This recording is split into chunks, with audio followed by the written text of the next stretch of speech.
Bonjour à toutes et à tous et bienvenue dans ce deuxième épisode de Chronique de Geek. Alors ma coupe de cheveux ne trompe personne, nous sommes toujours en confinement, même si tout doucement ça se relâche, on commence à en sortir. Donc je devrais bientôt pouvoir aller chez le coiffeur et être un peu plus présentable. Par rapport à l'épisode précédent, j'ai aussi investi dans un peu de matos, donc vous voyez pas ici à l'image, mais qui me permettent d'avoir une meilleure lumière ou en tout cas une lumière quand je veux, donc je suis plus dépendant de la fenêtre en face de moi. Et j'ai également investi dans un micro qui va me permettre d'avoir un meilleur son et de ne plus avoir cette petite oreillette dans l'oreille. Assez parlé, attaquons tout de suite ce deuxième épisode de Chronique de Geek générique.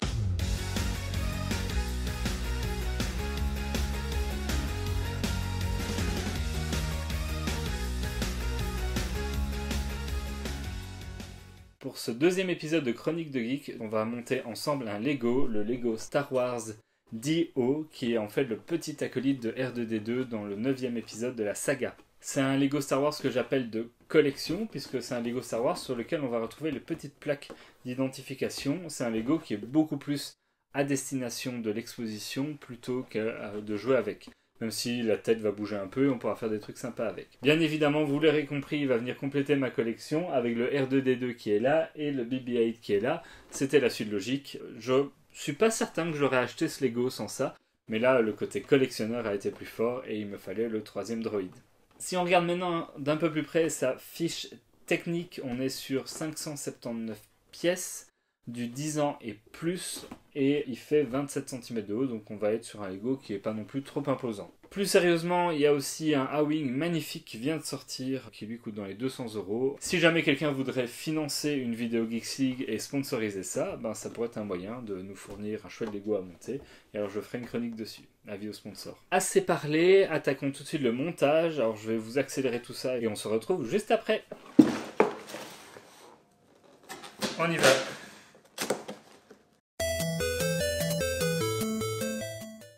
Donc,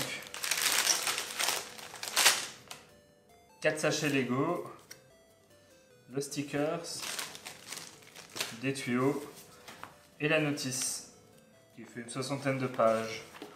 Bon, ça devrait être un chouette Lego, mais qui à mon avis ne devrait pas prendre trop longtemps à monter. Sachet numéro 1.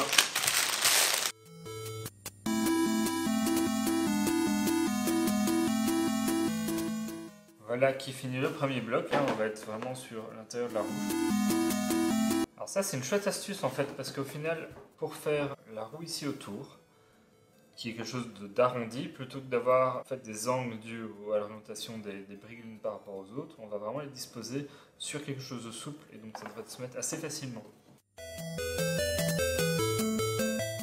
Ça m'intrigue vraiment cet assemblage.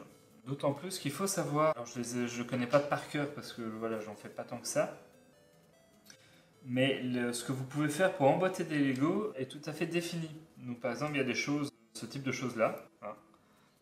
C'est interdit de faire ce genre d'assemblage, donc il y a des assemblages au niveau des pièces qui sont interdites.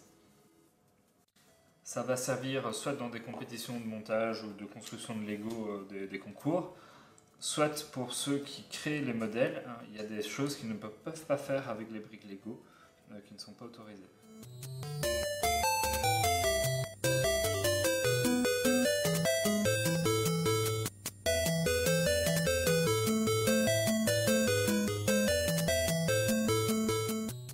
Fini le premier sachet, et on va pouvoir attaquer le sachet numéro 2.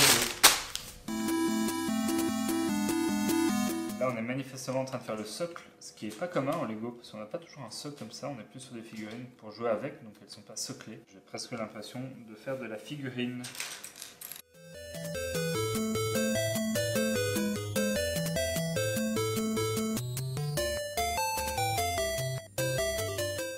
Et ceci nous amène au sachet 3.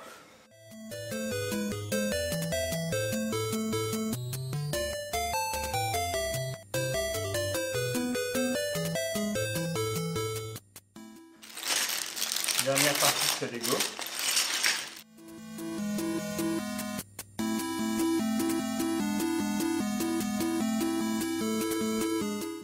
Et voici le petit gars tout frais que j'ai pris beaucoup de plaisir à monter. Voilà, il vous salue de la tête.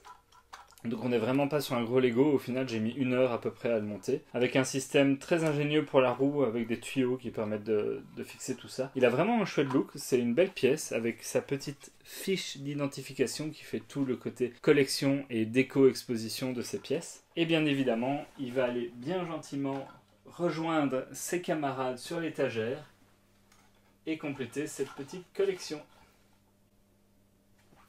Voilà, donc au final, si vous aimez bien ce droïde, je vous le conseille, c'est vraiment une chouette boîte. Si maintenant c'est pas votre droïde préféré, je peux comprendre, moi j'aurais sans doute pas pris si j'avais pas déjà les 2 premiers, mais je suis très content d'avoir cette collection qui s'agrandit de droïdes. Alors on va attendre le prochain film ou une prochaine série ou un prochain truc Star Wars pour avoir un suivant. Ça devrait pas être tout de suite. J'espère que vous avez eu du plaisir à regarder cette vidéo. Alors on met la petite cloche, on s'abonne, on met des commentaires, tout ça. Je vous remercie et je vous dis à bientôt pour une prochaine chronique de geek. Je ne vais pas être le seul à en faire. Wally m'a dit qu'il était déjà en train d'en préparer une. On va essayer de manier à peu près une chronique de geek par mois.